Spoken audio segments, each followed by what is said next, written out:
those lifts or those movements in particular that you might be looking at? Well, first of all, I'm a firm believer that two things really drive training. Training improvements, your power output and your endocrine response.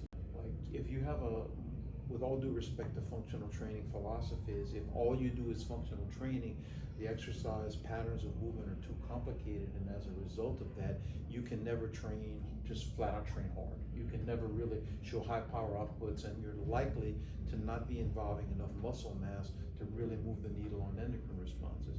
So I try to build my program around things that are either simple or primal.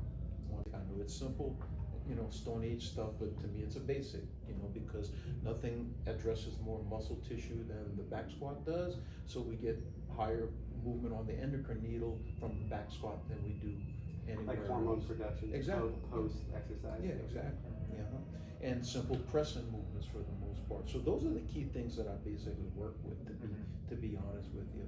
You asked deadlift. I'm a little more of a fan of a back squat than a deadlift. I don't like the idea that on a deadlift the plates hit the floor and we lose the elastic loading, the eccentric loading components of the lift. They're not quite as high quality in a deadlift versus a back squat. So I prefer a back squat for that reason. I'm not like bashing on a deadlift, but I think there are subtle advantages to a back squat, and I don't think there's necessarily enough time in the day or engine in the tank to really be good at both. So on the back squat, pick one.